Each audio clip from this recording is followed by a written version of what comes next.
Bismillah, walhamdulillah, wa sallallahu ala rasulillah. Inshallah, we're going to do a lecture. It's in line with what was discussed earlier, but inshallah in a particular topic, and the title is The Atheist Delusion. There was a book written by a well-known atheist, and he called his book The God Delusion, saying that if a person believes in the Creator, then it's like he just has some problem in his mind. So inshallah, we're going to give some background. Many times in our lessons, we talk about refuting atheism, but today, inshallah, we're going to focus exclusively on this topic. It's important because of the time and place in which we live. Nowadays, atheism is seen as something cool and hip. Isn't that how it's presented now? Yeah. So we need to understand how to learn and understand the proper belief, and to be able to explain it so you can protect yourself, okay, and those whom you care about, and others. And also, one is to learn the creed, to be strong in the creed, so you can protect yourself and protect the religion and share the religion with others. And two is to understand the psychology of the atheists, because the atheists have a certain psychology. You gentlemen, please come in and sit down, please. That the atheists have a certain psychology, and to understand them. And we're saying in general. We're not saying every atheist falls into this category, but we're saying in general. So, in particular, we see that atheism is very popular among the young people. Okay? And it's growing. And there are different reasons for it. And as Muslims, we need to be aware of the dangers of atheism in the West.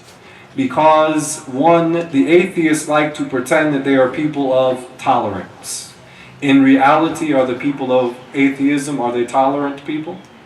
No, they are not tolerant people. And we can look to one of the ideologies, political ideologies, in which atheism was one of its tenets, one of its aspects of its belief. And we're talking about communism. And in communism, under the rule in the Soviet Union, what was the Soviet Union? Russia and some other states, but Russia in general. Okay, that during the rule of the communists there, that one of their rulers, Stalin, it is said that he was responsible for 20 million deaths in the Soviet Union. This is one ruler, Stalin.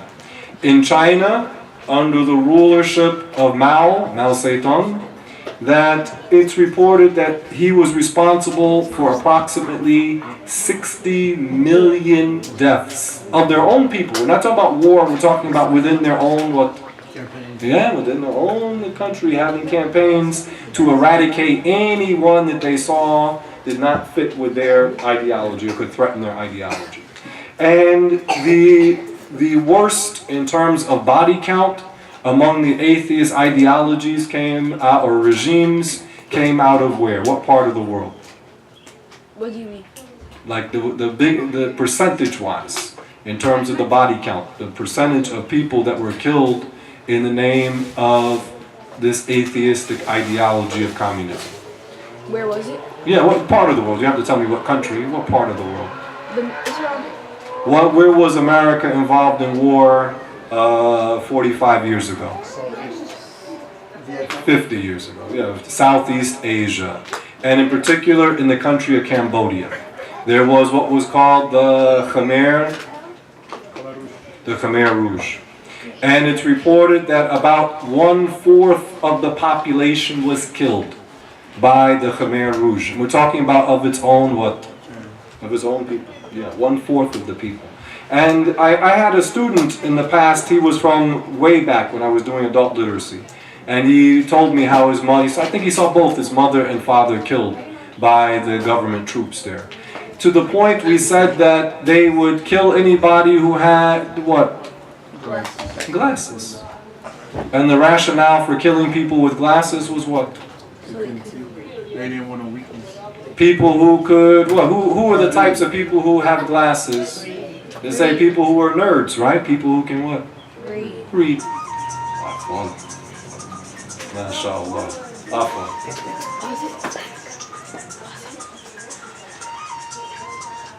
Okay. The people who could read, they were under the communist regime of the Khmer Rouge. People who had glasses, it would be feared that they could read, so they put them to death. Meaning in general, I'm not saying everyone. So they did, because people who read, it's possible that they might what? Think. And if they think, they might question what the government is saying. And could this type of government tolerate anybody questioning them? No. So the idea that atheism, that the people who are atheists are, as they say, open-minded people, or that they are tolerant, is actually very contrary to reality. So this is a concern for us, because as Muslims, we have a belief. Our belief doesn't change. We don't change for the sake of the regime, and some people may see that as a threat. You see different movements taking place in this society now, and Muslims should be speaking about them and speaking out against some of them. And this will be seen as a threat in the eyes of some, and they won't be tolerant with those people. Can you tell them to be quiet? Tell them to come inside. Go around outside.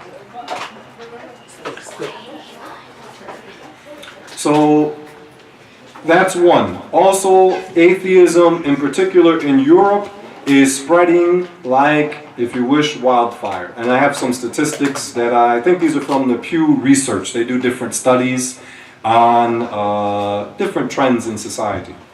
And in Germany, this is the percentage of the people in different European states that say that they believe, meaning that they say that there is a God.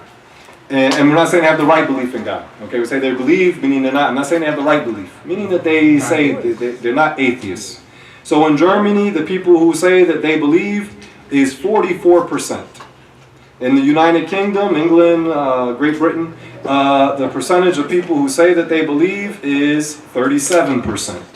In Denmark, 28%. In the Netherlands, the same, 28%. In Sweden, guess what it is? 18% of the people say that they believe in a God. Yeah, 18%. And in the European Union in general, if you include all the states, it's 51%. Now the ones who don't believe, either they're atheists or they're agnostics, and then there's another category they have, people who say, well, there's some kind of higher power. This is how, now we don't say God is a power. We say God, Allah Ta'ala, is attributed with power. We don't call God a power. So they recognize something. But the point is that this trend you're talking about, at one time, practically everyone in Europe was a Christian. Okay, at one time, going back further, yeah, Catholic. But a couple of hundred years ago, in most of Europe, almost everyone would say that they are Christian. So what we are dealing with here in this country, we should keep in mind that there is one that don't have the attitude, well, the atheists are still a relatively small minority. That's true in this country. But who has the momentum? Who is spreading their ideology? The atheists. And they have the support of the media.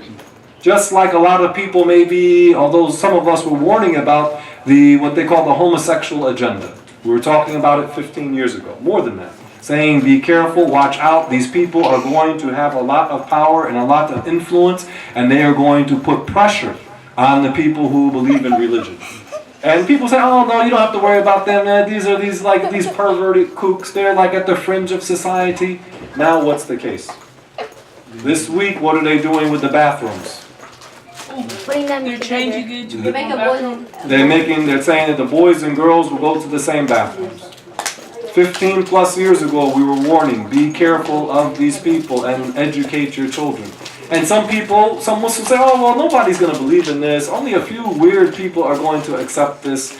Now, if you look at the comments about this, what I see, and I'm on social media a lot, people are like, well, what's wrong with that? Why are these people so old-fashioned? Why don't they accept this?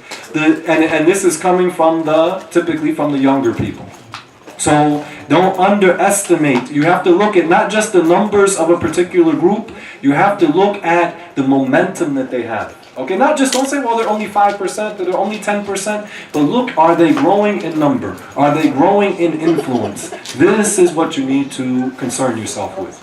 And certainly for the atheists, this is their case, that they are growing in numbers, they are growing in influence, and they are growing amongst the youth. So, okay, the older people eventually, by the norm, they're going to what? Die off, right? So what's going to happen with the next generation? They're going to grow up in atheism. They're going to grow up in atheism. And this is a serious matter. Because the atheists, they present themselves as people of intelligence.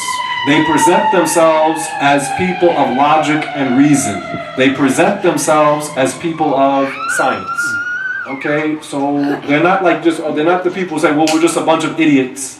They're saying we are the smart ones, and we should be the ones who are teaching your children. We are the ones that our ideology, we should be the ones that are leading the society. So these are some of the dangers. One is, first of all, the worst form of blasphemy, the worst form of kufr, is atheism. Okay? That this is first and foremost. And then you add to it that these atheists, historically, they have demonstrated that they are not tolerant people. People who don't agree with them, and I'm going to mention some things in a little bit, they want these people persecuted. Okay?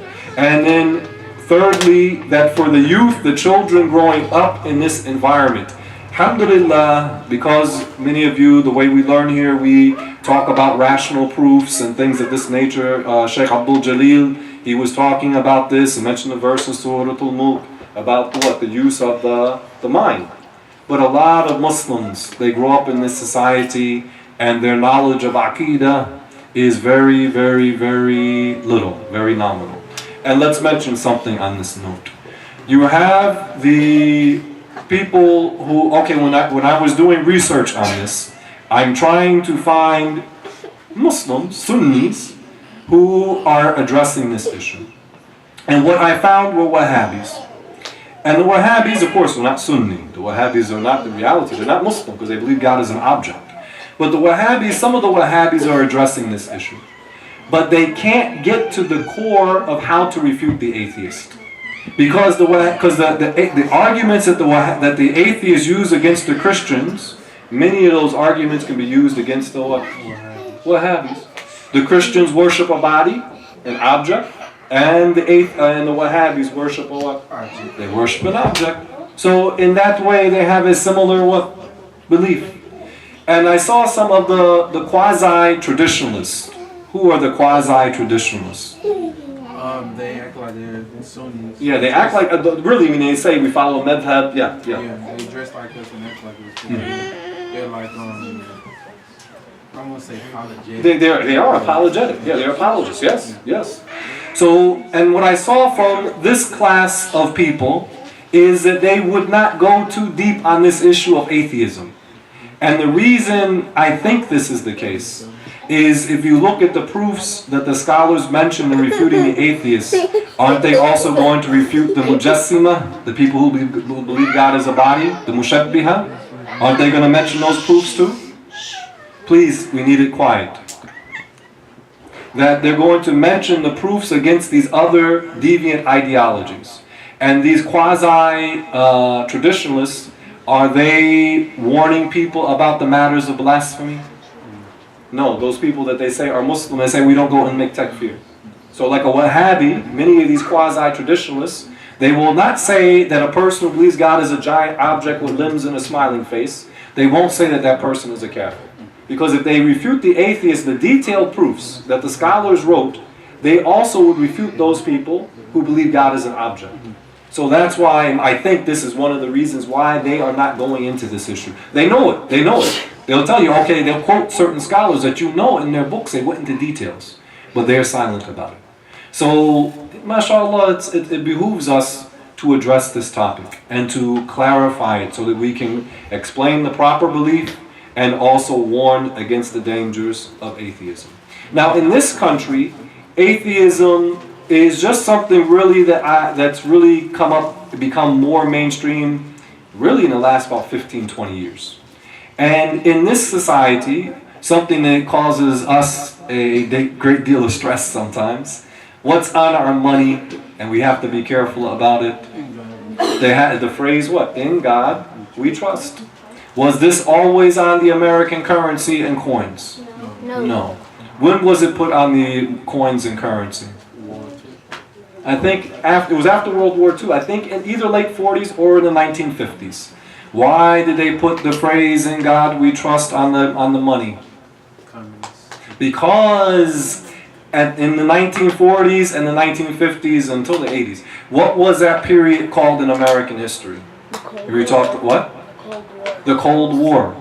And who were they opposed to? Who was America opposed to? The Soviet Union and the communists in general. And what was the term that they used to refer to as the communists, or the phrase they would refer to the communists as? They would call them godless atheists. They were godless communists. Meaning godless, what they meant is people who don't believe in a God. They're not saying they don't have a God, but meaning people who don't believe in a God. Now, of course, we talk about the Americans, we talk about at that time a Christian society. They didn't have the right belief, but they recognized, they had the notion that there was a creator. And they saw that the communists do not believe in a creator. And as a result of that, a people who don't have an idea of a creator, it can very likely lead to all kinds of abominable acts. When we looked, as I was doing some of the research, it was said about the people who are atheists, 90% of them are in support of what they call the same gender marriage. 90, because they don't believe in, really they don't believe in morality. So in America, that phrase "In God we trust" was put there because this was a what? A staunchly Christian society. And it was written to oppose whom? The atheists, the communists, the atheists. And then since the 1950s, and really in the last 15 to 20 years, that has been inverted now. Meaning if you go to the universities and you talk to the people that deem themselves to be educated, many of them, they are atheists. Hard atheists or leaning towards atheism. Yes? Is Scientology considered atheism? I don't know what they believe, actually. I don't know what they believe. Now, Richard Dawkins, the one who wrote the book they call The God Delusion, this book, he said, and he's talking about this universe and human existence. He says, there is, at bottom, meaning at root, no design, no purpose, no evil, no good, but pitiless indifference, meaning this life doesn't what? Matter. And he said, we are machines for the purpose of for propagating DNA. It is every living object's sole reason for being. So he's saying the only purpose for the living creatures, meaning collectively, the only purpose for the living creature's existence is to reproduce, is to have children. Is somebody who's like this, do you think that they can really believe in their morality? Even if he claims, I mean, in his book he does write about morality, but in reality, no, he's saying that you have no purpose. You are just here to breed. Now, if we look at the West, how did they end up in this situation? Because things have what? There's a history behind it, right? Things don't just happen. So what was the history that led these people to this extreme and hard atheism? Well, when we say the West, who are we talking about? Say the West. Are we talking about the people who live in the Amazon jungle in Brazil? They're West, aren't they? In the West, meaning at least the west of another place. We're talking about America. We're talking about Europe, Western Europe in particular, and America/Canada. Okay? We don't mean the people who live in Hawaii.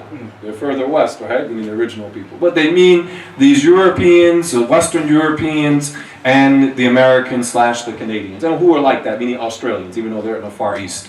That, meaning so to speak, geographically. If you compare west or east of what is another issue. But okay, so why did these people how did they end up with this hard position of atheism? What's the basic history behind it? When we say the West, what are we speaking of? We speak who they are.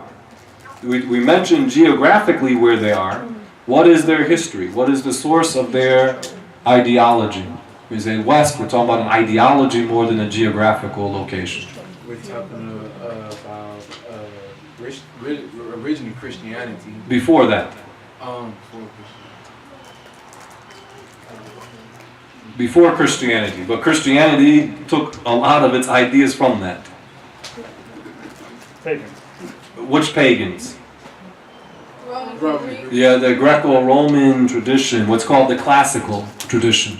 So you have the Greco-Roman tradition, and those people were just straight up pagans. But amongst them you had philosophers. And some of them they would study the creation, and some of them they did not believe in that paganism per se. They tried to examine the creation and come up with what they could come up with. So some of them are ancient, in the ancient days, a few of them were even atheists. But in general they weren't atheists. These philosophers weren't atheists. They believed that there was something that had made the universe, or some things. Okay? But then that tradition, what happened? There was the joining, it morphed into, or Christianity morphed with what? The Greco-Roman tradition. So when we look at Western culture till today, you have one is Christianity, but behind the Christianity is also what? The Greco-Roman pagan culture.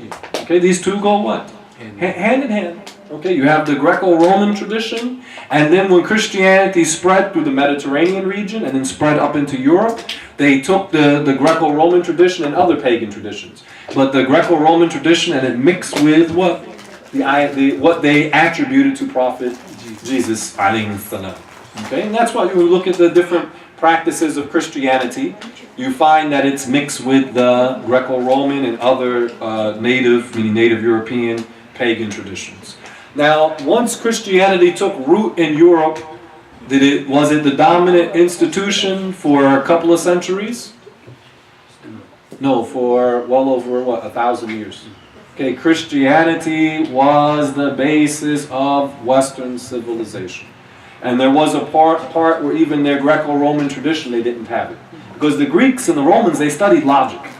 These Christians, the mass of the Christians in what they called their Dark Ages, they were ignorant, they could not read, they could not write, they did not have a tradition of using reason and logic. They lived in a world of what? Superstition.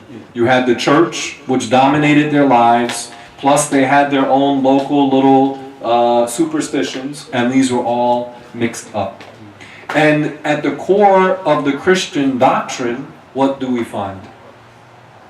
Because this is why the Catholic, and we say Christian at this time, we're talking about Catholicism, up until the 1500s. Why did the Catholic Church suppress learning and knowledge? Why did the Catholic Church suppress? They stopped the people from learning. They stopped them from learning about logic and reasoning. Because they was using it. It was part of the government. Well, you take advantage of them to control them. Yes, yes, brother. The question that Maybe they start using their mind. They start using their minds. If a person studies logic, and he says, okay, well, this makes sense, and he might study geometry, or basically even arithmetic, and he starts using his mind to come to different conclusions, then it's likely that his mind is, so to speak, going to spill over, and he's going to look at what? The Christian doctrine. What is the Christian doctrine in a nutshell? It is a belief that says that the eternal creator of the universe incarnated in the womb of a woman, that this woman gave birth to her creator, and then this is according to their claim, and then the creator had to get murdered for people's sins so he could get the power to forgive people for their sins. What does reason say to this? Oh yeah, categorically, this is not just false, it's utterly absurd. So in order to keep that doctrine spread, they had to keep the people in a state of ignorance. And the closest parallel that we're familiar with is right here in America. What did they do with the African slaves and the Muslim prisoners of war that they brought here? What did they do to them? Yeah. They didn't let them read or learn. It was illegal. Not like, well, they don't want them to learn. It was illegal for the black people to learn. They could not read or write. Illegal. Okay? So why was this? Because if people start to read, they start to think, they start to reason, they start to look at things, they start to what? They start to think and they start to question things. They start to become critical. Yes, Brother Isa? Wasn't it if they had glasses, they would think like they would read and write. Well, that was for in Cambodia. Um, Yeah. I don't know in the South. Really, if you're picking cotton all day, you don't need glasses. Yeah. Okay. But in general, they didn't. Most of them they couldn't read. Now, some of them could. They have to learn to read. They would sneak to read. And it shows you a difference. That's another commentary in itself. But how at one time, as soon as slavery ended, one of the first things the freed black people did is that they went to try to establish schools. Yeah, all these black colleges here, most of them were built right after slavery because black folks knew they were not allowed to read. So immediately, what they wanted to do was to be able to read. Yeah. So by keeping the people, and let's go back to the Europeans, that they kept the people in a state of ignorance for more than 1,000 years in Europe. And then, so this is one thing. So the people, these so-called intellectuals now, they are rejecting, this is a reaction to the keeping the people in a state of ignorance. So this is why they look at religion in such a harsh way. That's one. And then in the 1500s, what happened with the Christians? What happened with the Christians in the 1500s? They had broke up to two sects. In Western Europe, yeah. You had, for most of Western European history, it was what? Catholicism. And then in the 1500s, that guy Martin Luther, not Martin Luther King, okay, Martin Luther. This guy, he broke off from the Catholic Church. He said that, okay, they're doing these things, they have certain policies that are not right. He still had the same belief in the Trinity and things. But he objected to certain practices in the Catholic Church. So did the Catholic Church say, oh, well, you're probably right? No. No. They kicked them out. They ended up doing what? Killed them. They ended up they excommunicating each other, and they called each other kafir, meaning they called each other blasphemers, and they fought each other for a couple of centuries, okay, in the name of Christianity. Now, could one sect prove themselves right over the other? No. By any standard? No. Like, and we gave the example. If one guy is saying 2 + 2 is 3, and the other guy, he says, oh, you're an idiot, 2 + 2 is 5. What's going to happen? They're going to fight over it. They're going to fight over it. Can the one who says 2 + 2 is 3, can he prove that it is so? No. He's going to tell you, just have faith. And the other one says 2 + 2 is 5, he's going to say what? Just have faith. Just have, because he can't prove it. It doesn't fit with the what? Mind, so just have faith. But if you don't accept it, then I'm going to attack you. But I can't prove it to you, but you better accept it. So this is what happened with the Catholics and the Protestants. And really for the Protestants, their situation is even worse, because who did they inherit their religion from? The Catholics. But they say the Catholics are what? Are blasphemers. And call them pagans too. They said the Catholics are blasphemers and pagans. Well, dude, what did you... Now, you don't ask him, but where did he get his religion from? Got it from... So he's saying that he got his religion from pagans who were not trustworthy. But this, they don't believe it. They don't know about isnad. Like in our religion, when we acquire the knowledge, you have to say, well, where did you get this from? And you need to have a what? Chain. Yeah, isnad, a chain. This is alien, because do the Christians have a chain? No, do any of them claim that we can trace our isnad back to Jesus? No, they don't claim it. They can't make that claim. Okay, so Europe was dominated by Christianity, and it kept the Catholic Church. And then when sects started to break away, the Protestants, and then they broke off into multiple subsects, and then you had national churches. So their churches became what? Part of nationalism. So then that caused, you've seen it, this is just a giant mess. All these sects and broken up, and they're killing each other, and one king like Henry VIII, he wanted to divorce a woman, and the Catholic Church wouldn't give him a divorce. So then what did he do? He created the England. He started his own church. Started the Church of England. So, I mean, obviously, this can't be hot. This can't be true. The Aqidah itself, of believing that God incarnated in the womb of his mother, this is obviously batil, invalid. But then even if you separate that, and even if you say, well, I'm not even going to look at the doctrine, I'm just going to look at their history, it's very clear that this thing is based on what? Falsehood. It's very clear. This is very, very, very clear. So the Europeans, the thinkers, they are what? Reacting to their own what? History. Is this our history? No, our belief fits with the what? Mind. The people who deviated from Ahl Sunnah, can't we prove how they are wrong? Yeah. The groups like the Mu'tazila, the Jabriya, the Shia, can't we prove that they are wrong? Yeah. In the same language, okay, you agree to this, and you can walk them through an argument and you can demonstrate that they are wrong. For the Christians, neither one of them is right, so they can't prove one. One doesn't have a proof over the other. But these intellectuals, meaning the people who are like the scientists, they're philosophers, they're thinkers, their history is not our history. They are reacting. Their response is one, it's a reaction to their experience with Christianity. And we said that the Western culture, two aspects, Christianity, the other one was what? Greco-Roman classical civilization, which were in essence pagans. They were pagans, but they weren't all just straight out outrageous idol worshippers. And also one of the characteristics of Western civilization is hubris. What's hubris? What's hubris? This excessive pride. This excessive pride. Our religion is based upon what? Submission, right? Islam means what? Submission. The Western tradition, you find that these are people very proud of themselves.